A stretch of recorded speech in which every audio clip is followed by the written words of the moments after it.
Well, welcome everyone to day two. Great to see you all here today. This is our second annual Texas Biomedical Research Institute Global Health Symposium. And my name, for those people who weren't here yesterday, is Dr. Larry Schlesinger, and I'm the president and CEO of Texas Biomed. So much of our beautiful surroundings here at the Botanical Garden that we've been enjoying, the weather isn't quite as beautiful this morning, but the sun will come out. This Global Health Symposium, we believe, is like a living classroom to allow us to ponder and discuss what communities can do to rebound from the past few years that we're coming out of with the pandemic. I think we learned a lot yesterday. Henry Cisneros concluded the show yesterday, and I think that he summarized things very, very well. The focus on this symposium is a look to the future and developing solutions to solve big problems around the pandemic and related issues. There were a few themes that came out from yesterday's symposium just to highlight. The importance of bonds of trust in developing multidisciplinary teams, I think, is quite critical. Obviously, we need to continue to increase capacity building. I like the term that we heard from Dr. Monroe, pre-positioning, the idea that we do better prior to a pandemic so that we can, in my words, pivot more quickly to solve these problems. The critical importance of multidisciplinary partnerships that are global, and that's going to be a theme that even continues today. We talked about community advocacy and the importance of community education, to let the community know more. We talked about children and the importance of bringing everyone along in this battle against the growing threat of infectious diseases. I'm glad that we have a program around that today. We talked about a variety of healthcare inequalities that have been revealed by the pandemic and that we need to tackle as a community. And finally, we talked about what is probably the biggest challenge, which is resources. The gap we have currently with regard to our challenges regarding pandemics and the threat of infectious diseases.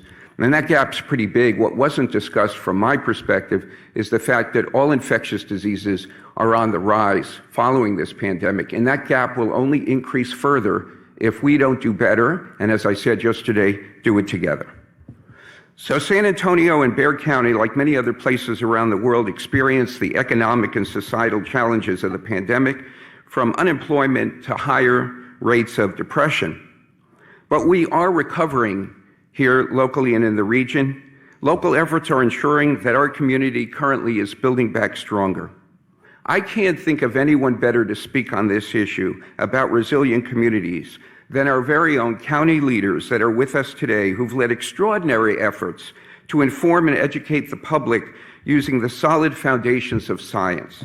It's my honor to introduce a leader that's well known in this entire region and throughout the state, who has been laser focused on ensuring our community is safe and prepared, and that's the Honorable Judge Nelson Wolff, who has served 5 terms as the Bexar County Judge and has dedicated much of his life to public service.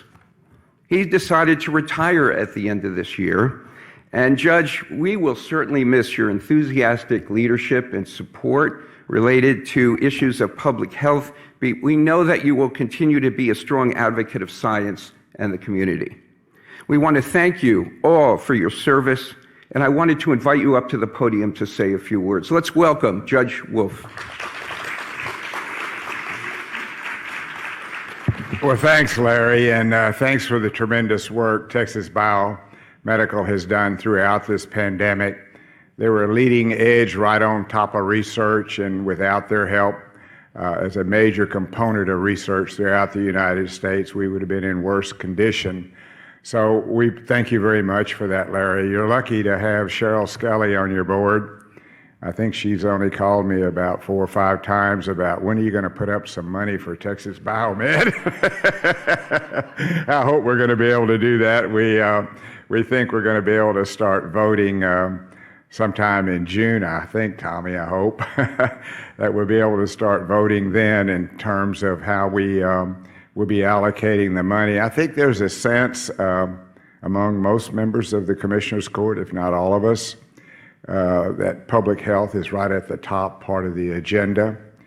As you know, we went through 2 years of a very difficult time. During that period of time, Mayor Nuremberg and I reviewed 600 daily situation reports.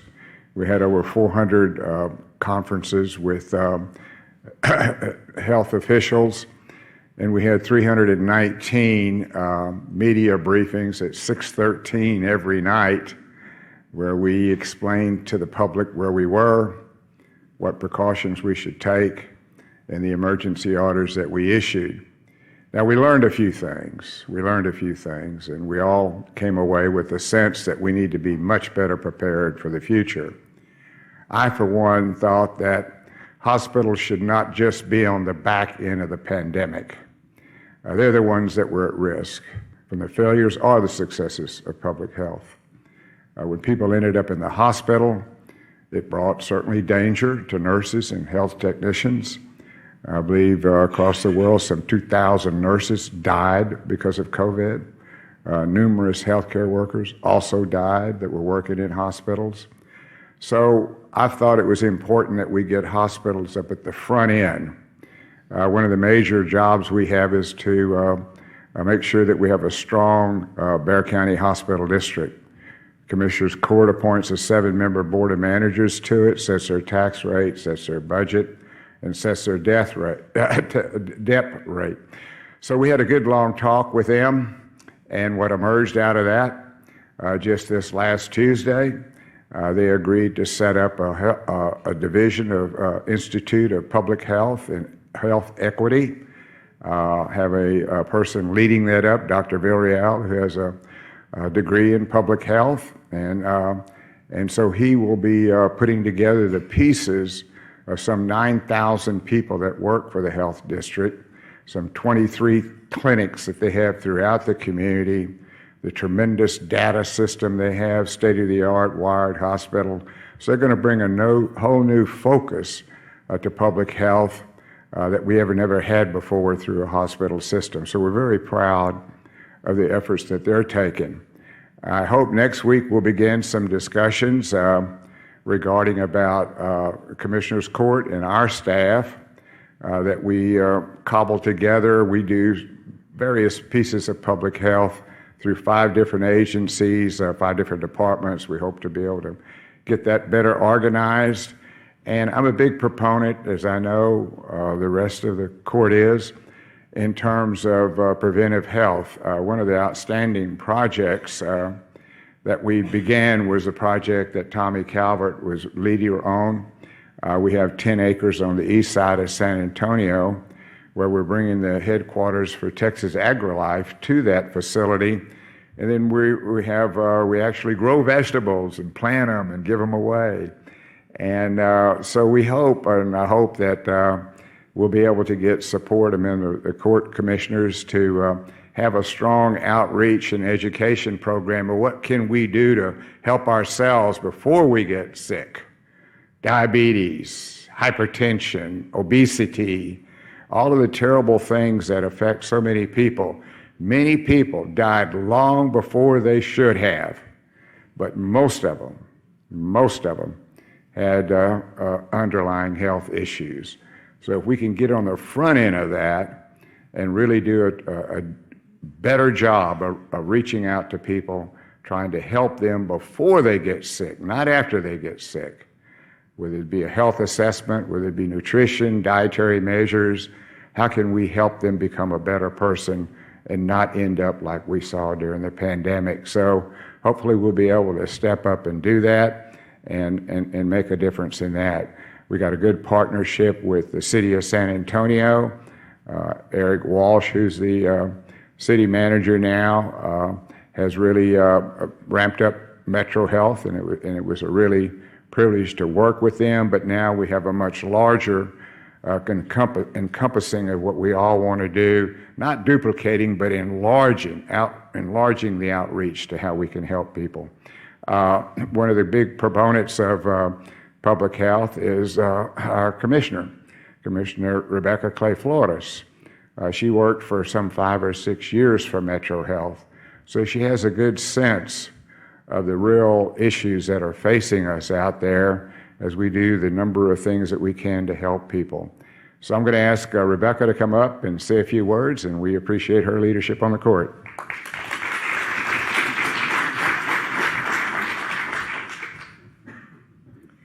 You know, everyone talks about how Judge Wolff is retiring at the end of the year and how much they're going to miss him. And I'm like, you have no idea. I have the privilege of working with him and learning from him and crying with him. And I'm really, really going to miss his leadership. But I want to, first of all, start off with congratulating Texas Biomed for putting on this conference. And this is why.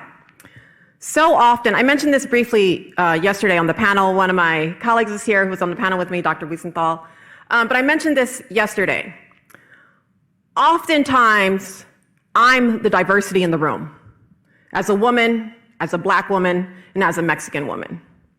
And as I looked through the pamphlet of the program and all the speakers, I couldn't help to see racial and ethnic diversity as well as gender diversity. So I think that in itself deserves a round of applause.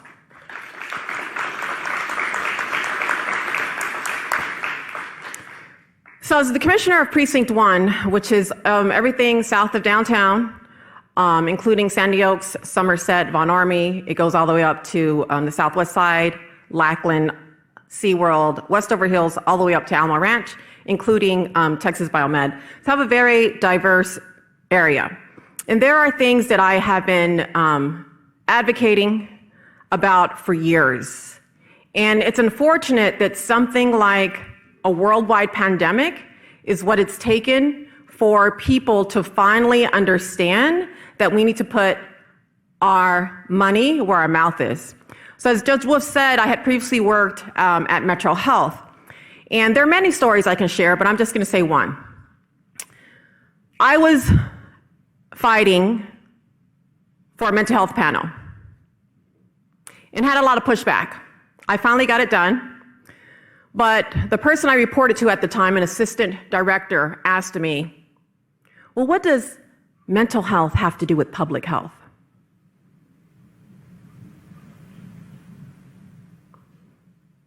So I had to explain to her. And those are the kind of pushbacks that we were getting, those of us who were trying to talk about social determinants of health, how underlying health conditions affect things, and how in our community in Bexar County it is ridiculous the amount of obesity, diabetes, and amputations that we have. And so I'm happy to see that we are here and we are talking about these things. Another thing that's really, really important that we talked about yesterday at the panel is how mental health isn't just affecting our adults, but it's also affecting our children. So something that I advocated for, and with the help of passing with Judge Wolff and my colleague who's also here today, Commissioner Calvert, we were able to pass $4.75 million to push towards a mobile mental health unit to make sure that we partner with schools and nonprofits. There are 6 nonprofits who are putting social workers and counselors in our schools so that our children can begin to delve into the issues of mental health before they're older, and it's often too late. And I also want to applaud what the judge mentioned is that we have also allocated $60 million for our public health unit to work with University Health, because we have realized that during the pandemic there were several mental and public health failures, and we cannot allow that to happen again. We can't just focus on what looks nice on paper. We can't just focus on the pretty things that have good media coverages, but we have to realize that we have to serve all of our constituents, whether they are wealthy, whether they are undocumented, or whatever their circumstances may be. Social determinants of health research reveals that the higher rates, the access to education correlates with how long you will live. And of course, higher levels of access to education also correlates, and it's the same thing with access to healthcare, access to mental health care, access to healthy foods, healthy eating. I'm vegan. I live on the south side. I have a car. I have money to put gas in my car so I can drive all the way to the north side to get vegan food at Whole Foods or Sprouts, because there are none of those stores near my neighborhood. So as we talk about what it means to continue to be in a global pandemic and how mental health continues to affect us, then we have to start in our own individual homes and with our neighbors. If a friend of yours or a neighbor says that they were diagnosed with cancer, many of you would offer to drive them to their first chemo session, to maybe you might bake them vegan brownies.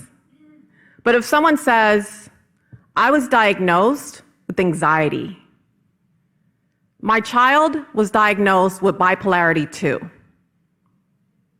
what do? We stay away because we don't know what to say and it makes us nervous. So we ourselves need to understand and begin to be like, okay, well, do you want me to take you to your first doctor's appointment with your counselor and sit in the waiting room and wait for you because you might have too much anxiety to drive across town to make that appointment. Or you might chicken out because you're scared what people might say if they know you're depressed. So I hope that these last 2 days really make us think about our own work and how we are leading in our homes, in our neighborhoods, and in our communities. Thank you.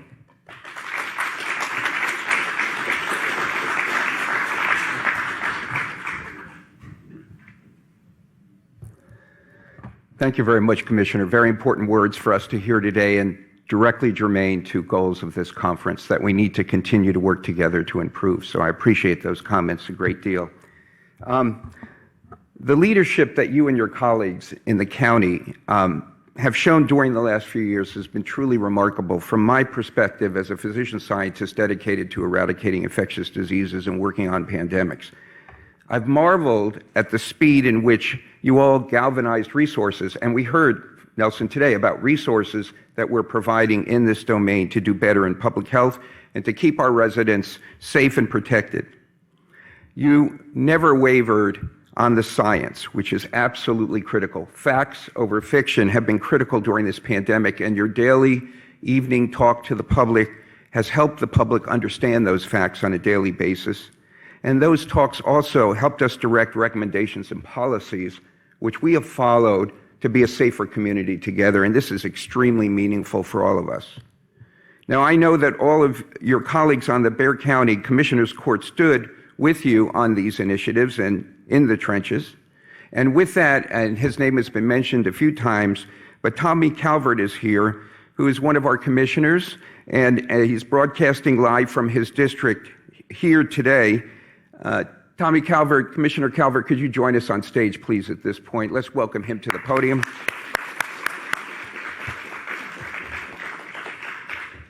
I don't believe there are any other commissioners in the room at the current time, so thank you for representing us. Take a seat on stage. Thank you.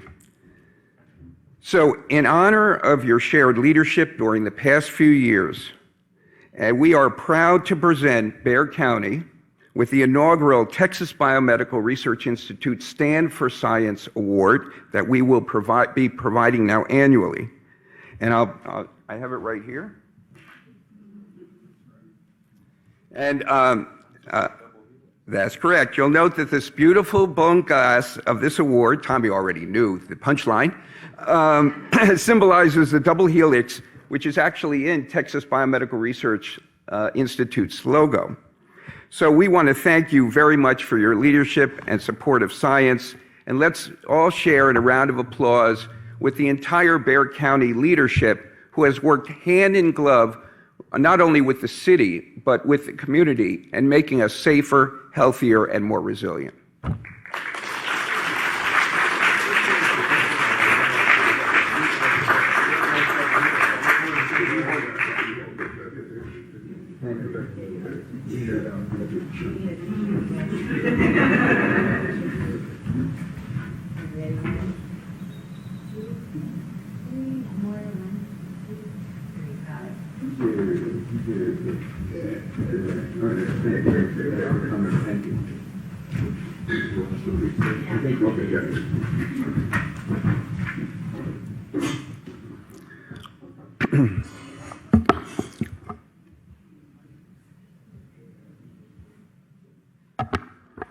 Okay, moving right on now.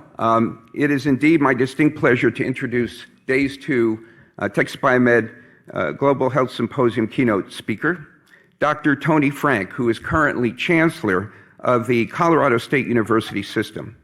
He previously served for more than a decade as the 14th president of Colorado State University in Fort Collins, Colorado.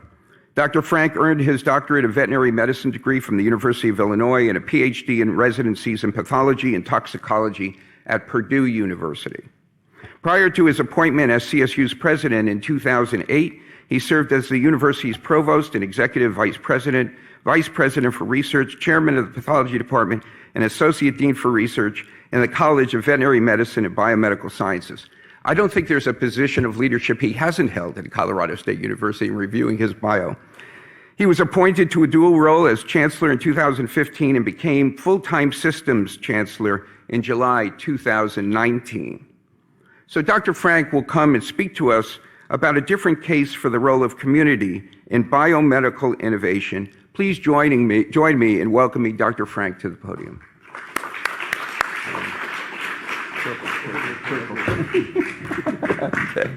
Okay.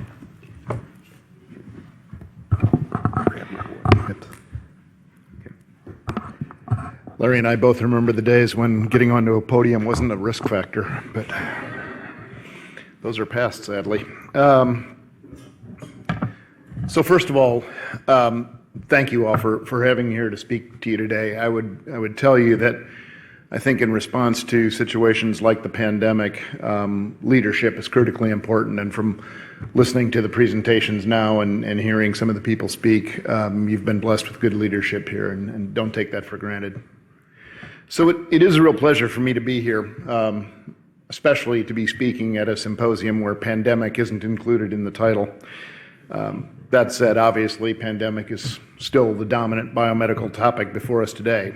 Not only is COVID-19 still impacting our world in very important ways, we need to get down to the business of the after-action analysis. Learn what we did well and how to build upon that. Learn what we did poorly so that we don't repeat those mistakes. We need to do our best, and I'll make this point several times, to leave no lesson from this pandemic unlearned. Those people who fought this pandemic on the front lines and whose lives were claimed by it, I would argue, demand no less from us. So this symposium is set up around the theme of leadership, innovation, and community. And I think it's time for us in biomedical organizations to make a case for a different approach to community, one that I would argue is going to be needed if we want to see our innovation achieve its full application. But before we can get to that discussion, we should probably set a little common context, a little foundation. And in a room like this one with the people who share common backgrounds, that's not that hard to do, right? Most of us would probably earn a passing grade if we were asked to list the major pandemics that have occurred in human history. We've all read something, whether it was Pale Rider or the Great Influenza, about the Spanish influenza epidemic. We'd probably do all right if we were asked to name the major zoonotic diseases that have affected the Western world over our lifetimes. And against that backdrop, especially for this group, it's really hard to remember back to the late 70s and early 80s when the predominant dogma in America was that infectious diseases were a riddle that had largely been solved. And really all we needed to do were bring public health to the rest of the world and, quote, modern medicine, and microbes were something that could largely be viewed as having been conquered. Of course, for those of us in the field, virtually any of those zoonotic outbreaks should have served as a potent counterpoint to those grossly premature predictions.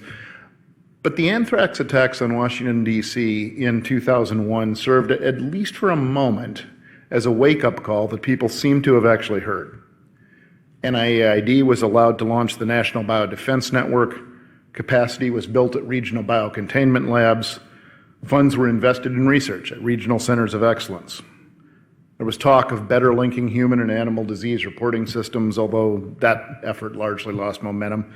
Philanthropic and venture capital investments were made, some of which were substantial, and even the federal government developed the first pandemic playbook, and several presidents across both parties took at least somewhat seriously the initial preparation steps. But again, over time, concern waned, our priorities shifted, and the resultant missteps that have characterized key elements of our national and global response to COVID-19 have now been and will continue to be painfully well documented. Nowhere in my mind is the gap between unimaginable success and mind-numbing failure greater than in the story of COVID-19 vaccines. Now, with the exception of the people who did the work, and we owe them a lot of thanks, I would argue that the vast majority of us who have worked in the field of infectious disease throughout our careers, if you'd have said to us, what are the odds of having so safe and so effective a vaccine against a coronavirus in such a short period of time, we would have sort of smiled and said, anything's possible, I suppose. I hope that's true. And yet here we are. We should never allow the success of this vaccine story to be forgotten. But then if you'd said, but wait, there's more.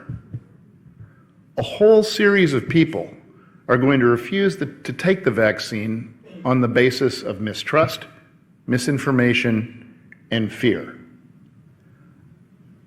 I'd have just giggled. And yet here we are. We can never allow the failure of this vaccine story to be forgotten either. And so that combination of success and failure begs a question that's been, I believe, kicking around our biomedical community. If we could go back to January or February of 2020, what would we do differently? And I think that brings us to community, but maybe not just today's community, although let's start there. Vaccine hesitancy among communities of color was compounded, we know, by disparities in medical care and vaccine distribution. That's been well documented. And studies have also shown that a major factor in vaccine hesitancy in communities of color was a compounding lack of trust in the medical systems that did exist. Interestingly, this latter point is equally true in rural, largely white America, crossing the color barrier. But if we were to look for the cause of the lack of trust that led to the vaccine hesitancy, we'd need to look much further back than January or February of 2020. In the case of rural America, we could go back to the 1960s, where shortages of rural physicians across the country reached what was then termed a crisis point, and we launched the Rural Health Clinic Services Act, which turned out to be one of countless efforts that have failed nearly totally to address the shortage of physicians and healthcare in rural areas. We spend a lot of time being proud of the advances we've made in telemedicine and things of that nature, and I do not mean to diminish those. But I think if we're honest with ourselves, and I think we owe it to our society and our patients to be honest with ourselves, we have failed to really address rural healthcare in America. If we want to look to the other side of that issue and our communities of color, one might start by looking back to the so-called Tuskegee experiments, whose ethics speak for themselves. We could go even further back to the founding of this nation, when people of color were legally prohibited from studying medicine, laying the groundwork for a foundation that continues to this day to provide, at best, uneven access to medical training for students from communities of color. 1 year ago, the New England Journal of Medicine issued this rather scathing indictment of our training programs, and I'll quote, "There is profound and seemingly intractable underrepresentation of all racial and ethnic minority groups in United States medical schools except at the historically black medical schools," close quote. Or we could just skip all of that and just look around us and look at the statistic that 60% of the babies born of color in America today won't go to college. As an educator, whatever stage in the education pipeline we're in, we shouldn't revel in our success numbers. We should be ashamed of that statistic. Indeed, at the end of all of this, perhaps the most damning is peer-reviewed scholarly articles that have been published that highlight deeply disturbing similarities in healthcare disparities between the Spanish influenza epidemic of 1918 and the COVID-19 pandemic of today. The point of all of this, of course, is that critical lessons went unlearned, and that condemned us to repeat past mistakes, and that cost people their lives. So all of this history, all of this context, to me, establishes a basis for a profound lack of trust in our healthcare systems that exist broadly in any number of marginalized communities across our country. And even more problematic, I would argue to you that I think you could make a cogent argument today that in our post-fact world, awash in disinformation, addressing issues of distrust in systems broadly, but including healthcare systems, is going to be harder than it's ever been before. Now, I should pause here and say, it sounds like a setup for me telling you how we're going to fix this. If I knew how to fix disinformation and the mistrust that comes from it, I would be talking about that from any podium that people gave me a chance to stand behind, but I don't. But I do believe there are rays of hope. There are some cornerstones that we can build on. Importantly, to this symposium, I believe there's a really important role for biomedical institutions to play. We know, if we look back to the pandemic, that members of communities of color were much more likely to trust vaccination and public health recommendations coming from physicians of color. And perhaps even more importantly, we know that regardless of race or socioeconomic status, local recommendations were trusted and valued far more than proclamations from national or international organizations. So we conclude from that the source of the information mattered, and right now, trust is housed locally. And I think that's going to become more prominent as we go forward in time. Gen Z and Gen Alpha are both highly skeptical of the ability of large governmental organizations to improve their lives, but they have one of the highest levels that pollsters have ever recorded of confidence in the ability to drive positive change at a local level. They believe they can improve their quality of life by working locally.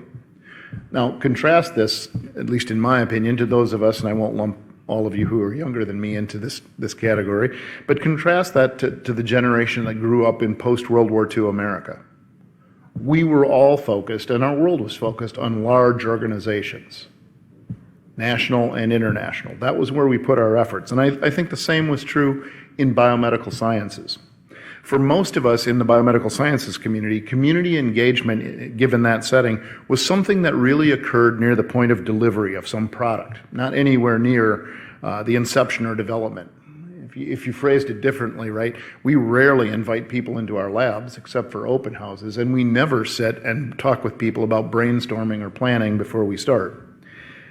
I think that's because we were trained to believe, at least I know I was, that we as scientists are presented with problems.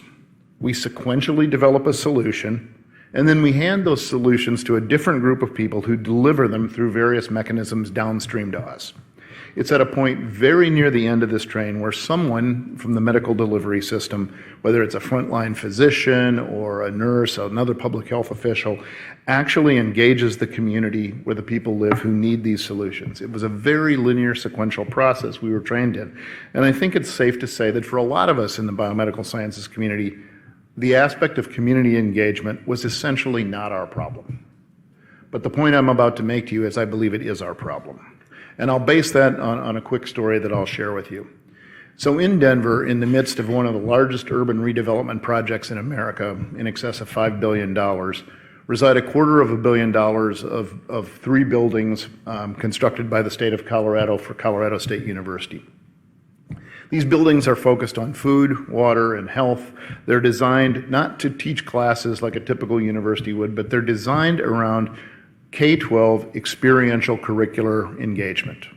Outreach aimed at driving substantive improvements in college readiness, attendance, and the success of underserved populations in these communities. These communities, they're located along the South Platte River, which, if you've been to Denver, you know divides it. And initially, the industries that located on the river just downstream of the town, because no one was dumb enough to put these things upstream of town, were things like smelters, livestock processing, and over time, originally, those were immigrant neighborhoods of Germans and Irish, Italian people. And over time, the industries changed, the immigrants changed, these became communities of color, but they also became isolated. Rail lines went through, interstates went through, economic prosperity didn't touch those neighborhoods. They became food deserts, education deserts. The investment capital that helped Denver grow largely left a lot of these communities behind.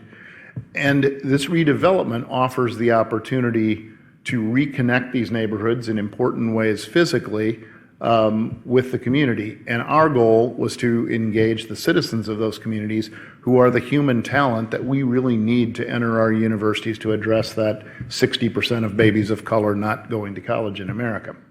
And yet, this redevelopment where our buildings sit could easily drive a wave of gentrification that could separate us from the exact community that we're trying to serve and make it very difficult for us to deliver on our mission and attain the goals that we want to attain. So while our buildings were being built, we dedicated staff to listening to local business owners and nonprofit leaders, working with local schools, planting community gardens, leading internship programs for high school students, and engaging service projects with the local neighborhoods. The staff that we hired made sure we hired local caterers for events, and when we did so, we turned to local family restaurants. We offered free pet vaccination clinics. If there was a Halloween carnival, we were there. If there was a community event, we were there. Our people showed up and kept showing up year after year. These are anchor institutions, right? And we all know the definition. Place-based, mission-driven entities like, and these are the places we work, hospitals, universities, and government agencies that use our power and resources to improve the long-term health and welfare of our communities. Look, if we look beyond our labs and past the parking lots where we park and see the communities around us, we can start to see that we're not very connected to them. And once we recognize that problem, we can see a path forward based on trust. That anchor institution framework demands that all of us at these biomedical institutions, with the social and economic standing we have, embed in these communities, not simply drive through them on the way to work, but really help them attain their goals. That's not done by delivering some external solution. It's done by listening, rolling up our sleeves, and working shoulder to shoulder on countless small community improvement projects. So scholarships, yes.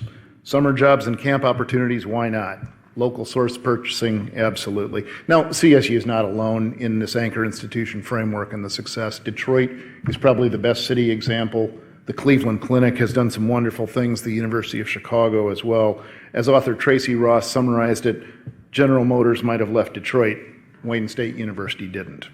So I'd close with this. This isn't a complicated idea, right? Countless studies over the last 2 years have shown us that community matters. That when the world is at its most chaotic, when trust is the most difficult to come by, we turn to what's local, what's known, and to people with whom we have an established relationship. And that's not new, right? In 1914, the Smith-Lever Act was passed that set up the Cooperative Extension Service. Land-grant universities for over a century have known that if we embed people in communities, they become trusted sources of information.